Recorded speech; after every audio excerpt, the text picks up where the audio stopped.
14 जून 2025 हरियाणा का पानीपत। एक उभरती हुई हरियाणवी मॉडल और सोशल मीडिया स्टार शीतल चौधरी, जिन्हें सिमी के नाम से भी जाना जाता था, की जिंदगी एक भयानक मोड़ पर पहुंची। एक रात, एक कार और एक ऐसा सच जो सामने आने पर सबको हिलाकर रख देगा। यह कहानी है प्यार, विश्वासघात और एक क्रूर हत्याकांड की, जिसने हरियाणवी म्यूजिक इंडस्ट्री और समाज को झकझोर दिया। मैं राजदेव और यह है शीतल चौधरी हत्याकांड की सच्ची कहानी।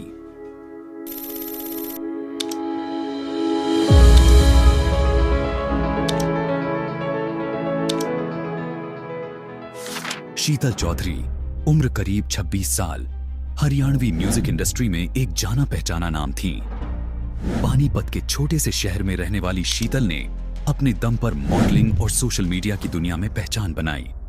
उनकी मुस्कान, उनके टैटू और उनकी बेबाकी ने उन्हें युवाओं के बीच लोकप्रिय बना दिया। लेकिन उनकी जिंदगी उतनी चमक दमक वाली नहीं थी जितनी बाहर से दिखती थी।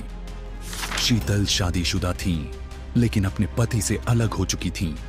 उनकी एक 5 महीने की बेटी थी और वो अपनी बहन नेहा के साथ पानीपत में रहती थीं। म्यूजिक वीडियोस में काम करते हुए शीतल ने सपने देखे थे, एक बेहतर भविष्य, एक नई शुरुआत। लेकिन उनकी जिंदगी में एक ऐसा शख्स आया जिसने उनके सपनों को हमेशा के लिए खत्म कर दिया। सुनील कुमार, इसराना का एक शादीशुदा व्यक्ति और 2 बच्चों का पिता। शीतल के साथ उसका रिश्ता करीब 5 साल पुराना था, लेकिन इस रिश्ते का आधार एक झूठ पर टिका था।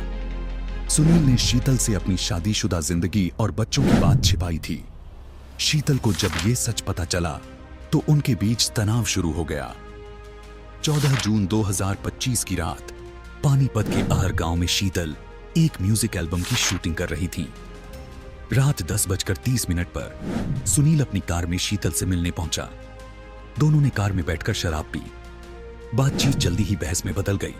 शीतल ने सुनील का शादी का प्रस्ताव ठुकरा दिया था और यही उनके बीच आखिरी झगड़े की वजह बना। रात 11:30 शीतल ने अपनी बहन नेहा को वीडियो कॉल किया। उनकी आवाज में डर था। उन्होंने कहा, सुनील मुझे मार रहा है। कुछ ही मिनट बाद उनका फोन बंद हो गया। यह शीतल का आखिरी कॉल था।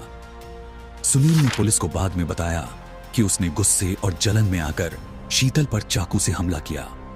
8 बार उनके गले, सीने और बांह पर चाकू के गहरे घाव। शीतल की जान चली गई, लेकिन सुनील की साजिश यहीं खत्म नहीं हुई।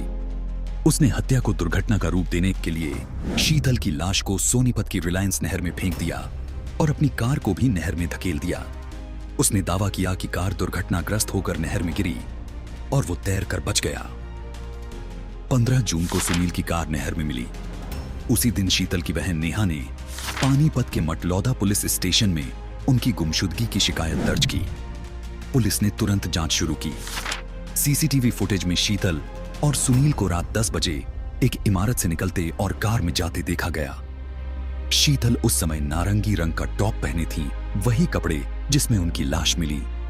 16 जून को क्राइम इन्वेस्टिगेशन एजेंसी ने सुनील को पानीपत के पार्क अस्पताल के पास से गिरफ्तार किया। पूछताछ में उसने अपना गुनाह कबूल किया। उसी दिन सोनीपत के खरखोदा में रिलायंस नहर से शीतल की लाश बरामद हुई। उनके टैटू ने उनकी पहचान की पुष्टि की। पोस्टमार्टम में सामने आया कि शीतल की हत्या चाकू से कई बार वार करके की गई थी। शीतल की हत्या ने हरियाणवी म्यूजिक इंडस्ट्री और समाज में एक तूफान खड़ा कर दिया। सोशल मीडिया पर उनकी तस्वीरें और वीडियोस वायरल हो गए। लोग सवाल उठाने लगे, क्या शीतल का रिश्ता एक जाल था? क्या उनकी मौत को रोका जा सकता था? यह मामला महिलाओं के खिलाफ हिंसा और रिश्तों में विश्वासघात के गहरे सवाल उठाता है। शीतल की बहन और परिवार ने सुनील के लिए सख्त सजा की मांग की है। पुलिस ने भारतीय न्याय संहिता की धारा 127/6 के तहत मामला दर्ज किया और जांच जारी है। लेकिन इस हत्याकांड ने समाज को एक बार फिर सोचने पर मजबूर किया। क्या हमारी बेटियां, बहनें और माएं सचमुच सुरक्षित हैं? शीतल चौधरी की कहानी खत्म हो गई, लेकिन उनके पीछे छूटे सवाल आज भी जिंदा हैं। एक उभरता सितारा, एक मां, एक बहन शीतल की हत्या सिर्फ एक अपराध नहीं, बल्कि हमारे समाज की उस सच्चाई का दर्पण है जहां प्यार और विश्वास कभी कभी सबसे बड़ा खतरा बन जाता है। क्या शीतल को इंसाफ मिलेगा? क्या उनकी बेटी को एक बेहतर कल मिलेगा? यह समय बताएगा। यह थी शीतल चौधरी हत्याकांड की कहानी। अगर आपको यह कहानी छू गई तो इसे शेयर करें ताकि शीतल की आवाज और दूर तक पहुंचे। मैं आपका नाम, अलविदा। And credits. इस डॉक्यूमेंट्री के लिए जानकारी पुलिस रिकॉर्ड्स, न्यूज रिपोर्ट्स और प्रत्यक्षदर्शियों के बयानों से ली गई है। शीतल चौधरी को श्रद्धांजलि।